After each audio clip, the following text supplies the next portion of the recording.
ito para mapag-usapan natin ng maayos at may nakamang tungkol sa lupa. Oh, magpalamig ka muna. Salamat po. Bakit ka ba nagpapaswerte sa mapang opinion, ha? Magkano ba binayad niya sa'yo?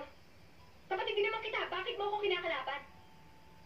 Belinda, Hayaan niyo nga ako, inay. bigay na lang natin ang lupang ito. Para wala nang gulo. Umalis na lang tayo sa bayan ito. Bakit ba kayo lagi nagpapatalo? Matagal na kayong tumigil sa pagiging muchacha, pero kung ituring niyo sarili niyo, parang muchacha pa rin. Kaya kayo laging inaapi. Hindi ako inaapi. Kung ano man ang nangyari, nagustuhan ko yun. Kagustuhan niyo na buntis kayo.